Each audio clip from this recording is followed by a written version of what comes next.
हम सब एक ऐसी दुनिया में जी रहे हैं जो नतीजों पर मतलब रिजल्ट्स पर टिकी हुई है। हाँ बिल्कुल। कितने मार्क्स आए, टारगेट पूरा हुआ या नहीं, प्रोजेक्ट सफल हुआ, और जब नतीजा हमारे मन मुताबिक नहीं होता तो लगता है सारी मेहनत, सारे घंटे, सब कुछ बर्बाद हो गया। एक खालीपन सा लगता है। बिल्कुल। और आज हम इसी भावना को चुनौती देने वाले एक बहुत ही गहरे विचार पर बात करने वाले हैं। हाँ, ये एक ऐसा विचार है जो बर्नआउट और नाकामयाबी के डर से जूझ रहे किसी भी इंसान के लिए ताज़ी हवा के झोंके जैसा हो सकता है। सही कहा। तो हमारे पास जो स्रोत है वो भगवत गीता की बस एक पंक्ति है, लेकिन इसको समझने के लिए हमने कुछ कमेंट्रीज और आधुनिक मनोविज्ञान के विचारों को भी देखा है। और वो पंक्ति अपने आप में बहुत कुछ कहती है। हाँ, पंक्ति है, विवेक से किया गया कर्म कभी व्यर्थ नहीं जाता। सुनने में बहुत सीधा साधा लगता है ना? हाँ, पहली बार में तो यही लगता है कि सोच समझकर काम करो तो वो बेकार नहीं जाएगा। लेकिन इसका असली मतलब क्या है, खासकर तब जब आपका सोच समझकर लिया गया फैसला गलत साबित हो जाए। चलिए आज इसकी गहराई में उतरते हैं। और इस पूरी लाइन का जो सबसे भारी शब्द है वो है विवेक।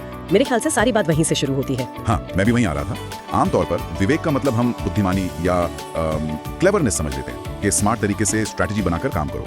क्या यहाँ भी वही मतलब है? यही सबसे बड़ा फर्क है। गीता के हिसाब से विवेक सिर्फ दिमागी होशियारी नहीं है, ये एक नैतिक समझ है, एक मॉरल कंपस। Moral compass. हाँ, ये सही और गलत, करने लायक और न करने लायक, नैतिक और अनैतिक के बीच फर्क करने की काबिलियत है। मतलब एक काम करने का सबसे स्मार्ट तरीका हो सकता है कि आप झूठ बोल दें, पर विवेक आपको बताएगा कि ये रास्ता गलत है। अच्छा, तो ये सिर्फ हाउ टू डू इट के बारे में नहीं है, बल्कि व्हाई टू डू इट और what is the right way to do it के बारे में है। अच्छा, तो ये सिर्फ इंटेलिजेंस नहीं बल्कि इंटेग्रिटी और समझदारी का मेल है। पर क्या विवेक हमेशा एक जैसा होता है? मतलब क्या दो लोगों का विवेक एक ही सिचुएशन में एक ही बात कहेगा?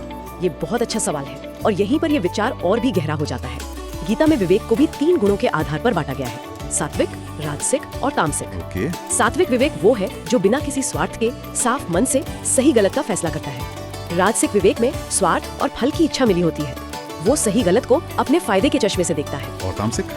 और तामसिक विवेक तो अधर्म को ही धर्म मान लेता है, वो पूरी तरह से भ्रम में होता है। मतलब ये भी मुमकिन है कि हमें लगे कि हम अपने विवेक का इस्तेमाल कर रहे हैं, पर असल में वो हमारे किसी स्वार्थ या इच्छा से प्रभावित हो। ये तो चीजों को और मुश्किल बना देता है ना। उसे साफ करना ये अपने आप में एक साधना है। जब गीता कहती है विवेक से किया गया कर्म, तो उसका इशारा उस सात्विक विवेक की तरफ होता है। ठीक है, विवेक वाला पार्ट तो समझ आया, लेकिन जो दूसरा हिस्सा है व्यर्थ नहीं जाता, मुझे असल में वहाँ थोड़ी मुश्किल हो रही है। मैं अपनी बात करता हूँ। हाँ बताइए। मान लीजिए मैंने एक स्टार्टअप पर 2 साल तक पूरे विवेक, पूरी ईमानदारी से काम किया, कोई शॉर्टकट नहीं लिया, अपनी टीम का ध्यान रखा, और 2 साल बाद वो स्टार्टअप फेल हो जाता है, तो क्या मेरी मेहनत बर्बाद नहीं हुई? मुझे तो यही लगेगा कि मेरे 2 साल जाया हो गए। और ये सवाल इस सिद्धांत का दिल है। इसका जवाब हमारी सफलता और विफलता के पैमाने को पूरी तरह से बदल देता है। कैसे? गीता के नजरिए से आपका स्टार्टअप फेल हुआ, ये एक बाहरी नतीजा है। बाहरी नतीजे कभी भी पूरी तरह आपके कंट्रोल में नहीं होते। मार्केट बदल सकता है, कोई नई टेक्नोलॉजी आ सकती है, हजारों चीजें हो सकती हैं। सही बात है। लेकिन व्यर्थ नहीं जाता का मतलब उस चीज से है जो पूरी तरह आपके कंट्रोल में थी और जो आपसे कोई छीन नहीं सकता। वो क्या है? वो है आपका आंतरिक विकास। उन 2 सालों में उस प्रक्रिया में आपने क्या सीखा?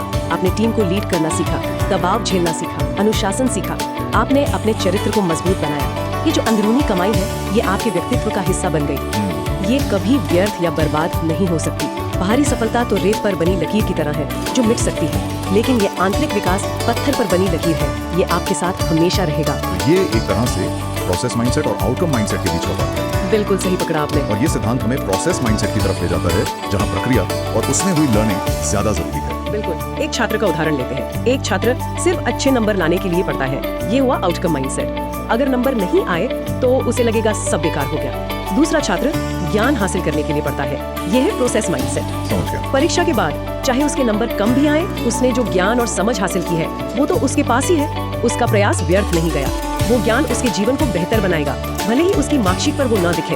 ये सुनने में तो बहुत अच्छा लगता है, पर मैं फिर वही सवाल करूंगा आज की दुनिया के बारे में। किसी कॉर्पोरेट ऑफिस में जहाँ सिर्फ क्वार्टरली टारगेट्स और डेडलाइंस की बात होती है, वहाँ कोई इसे असल में कैसे अपना सकता है? अगर मैनेजर सिर्फ नंबर देख रहा है, तो आपकी आंतरिक विकास की कहानी कौन सुनेगा? हाँ, ये डर बहुत स्वाभाविक है, लेकिन इसे दूसरे नजरिए से देखते हैं। ये सिद्धांत आपको लापरवाह बनने के लिए नहीं कह रहा। अच्छा। ये नहीं कह रहा कि नतीजों की परवाह ही मत करो, ये कह रहा है कि नतीजों को अपना मालिक मत बनाओ। एक मैनेजर का उदाहरण लेते हैं जिसे अपनी टीम के एक सदस्य को कोई मुश्किल फीडबैक देना है। ठीक है।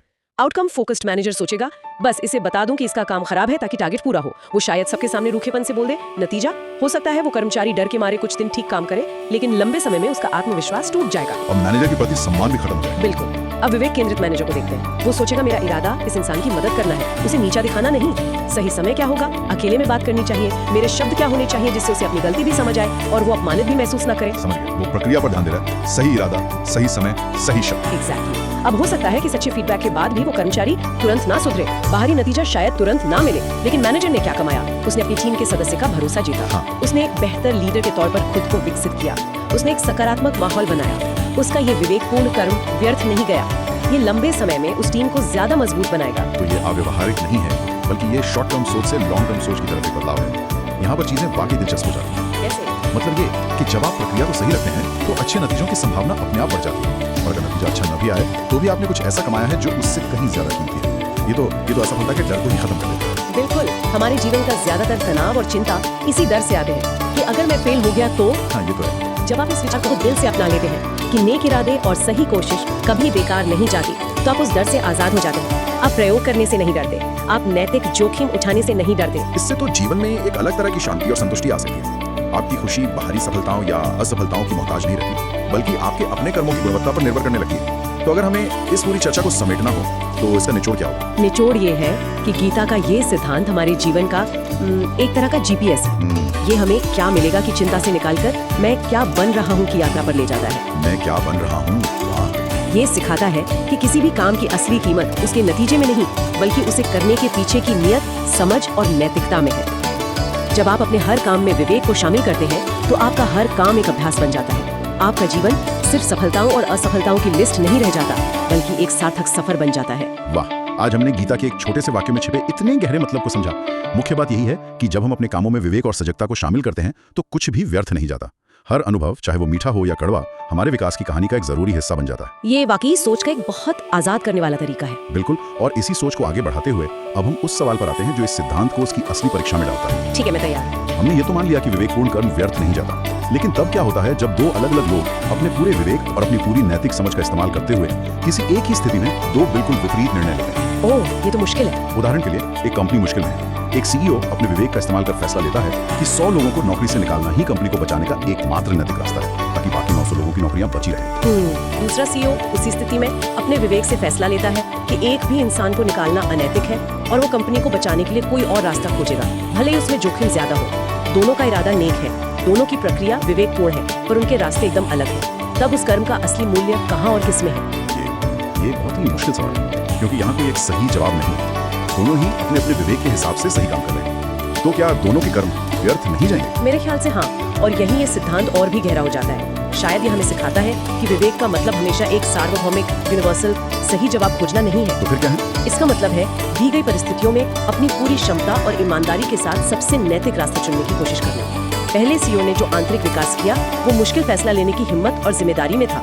दूसरे सीईओ ने जो विकास किया वो मुश्किल समय में रचनात्मक और दयालु समाधान खोजने में था। तो आप कह रही हैं कि कर्म का मूल्य उसके नतीजे में नहीं, और शायद उसके सही या गलत होने में भी नहीं, बल्कि उस कर्म के पीछे की ईमानदारी और विवेकपूर्ण कोशिश में है। शायद यही इसका सबसे गहरा मतलब है कि जब तक आपकी नीयत साफ है और आपने अपनी पूरी समझ और विवेक का इस्तेमाल किया है, तो उस प्रक्रिया में आप जो इंसान बनते हैं वही असली कमाई है, भले ही दुनिया आपके फैसले को सही या गलत ठहराए। तो अंत में ये सिद्धांत हमें सिर्फ काम करने का तरीका नहीं, बल्कि खुद को और दूसरों के फैसलों को देखने का एक ज्यादा उदार और समझदारी भरा नजरिया भी देता है। सोचने वाली बात है।